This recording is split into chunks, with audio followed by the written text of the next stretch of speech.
Visiting here with Reid Ryan, 1250 ESPN San Antonio, ESPNSA.com. And Reid, you're kind of the brains behind this big league weekend. Just talk about how it came about, how it came through. Well, over the years driving by this facility, you've always thought, hey, wouldn't it be great to have a baseball game in there? And we look back to the 1950s, actually, when they played a game at the Cotton Bowl. And so my dad and I were kicking around the idea of something fun to do to kind of promote the Rangers here in San Antonio. And he said, I said, what about playing a game? He goes, yeah, let's see if we can get it done. And so we started meeting with the city and talking, and one thing led to another. And, here we are, big league weekend, and we're getting ready to get it going.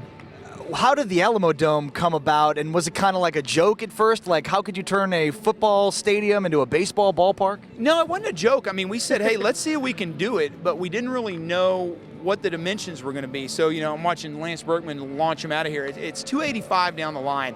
So we looked to what they did at the LA Coliseum when the Cubs played the Dodgers for the 50-year anniversary of the Dodgers out there, and it was like 250 down the line, and it was an 8-5 ball game. And everybody said, hey, it was a great time, we had fun with it, and so we got with the city, and they said, yeah, let's see if we can make it work, and we got together and had some, drawings done and started laying out a field, talked to AstroTurf, and could we do this? Can we do that? And next thing we know, we're talking to Major League Baseball and the Padres and the Rangers, and everybody said, hey, sounds like a fun idea. Let's do it.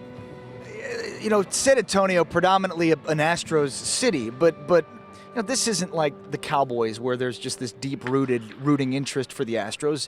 Did that factor in as far as the long-term viability of perhaps the Rangers and this being a hub for them in this city?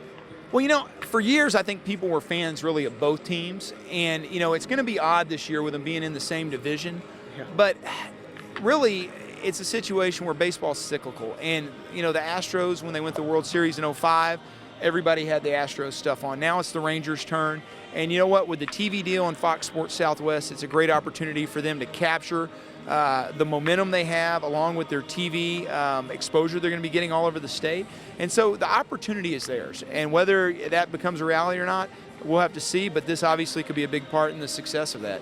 Jurickson Profar is a name that he'll be in Round Rock, right? He's going to start the season in Round Rock? Yeah, Olt and Profar are going to start in Round Rock, and obviously he's a great player, but you almost don't want to get the clock running on him when you have a Major League All-Star at second base and one at shortstop. So it's a luxury to have, and you don't want to see a guy like that platoon where he's not going to have a chance to play every day. So I think he'll come to Round Rock, start with us, and then if somebody gets hurt or they have a need for him that they just can't hold him back anymore, you'll see him come up. No doubt he'll help to sell some tickets in Round Rock too. It's going to be exciting. I mean, very seldom do you get the opportunity to have a #1 prospect in all of Major League Baseball be on your team. So that's going to be fun for us, and I'm excited about it. How about this Rangers club?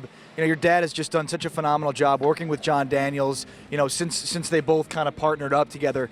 I always point out, a couple of years ago, they win the pennant, they go to the World Series, they lose Cliff Lee. Well, Rangers can't be bad, can't be good. Well, they do. They return. They lose C.J. Wilson. So it's kind of been like, well, they've lost two key pieces in free agency the last 2 years, and now Hamilton and Michael Young was traded. But what is it more about the players that have come through the system that just help to keep the glue together?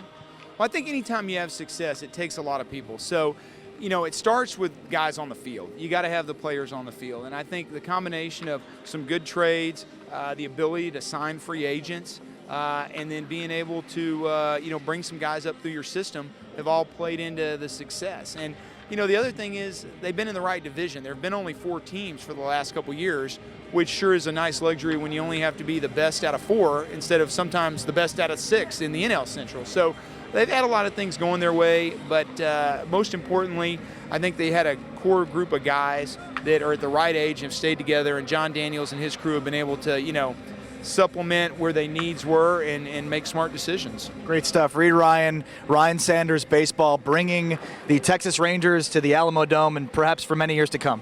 We hope so, and everybody come out. It's going to be a great time, and I'm watching batting practice now, and guys are absolutely hitting missiles, so this is exciting to see. Thanks, Reid. All right, appreciate it.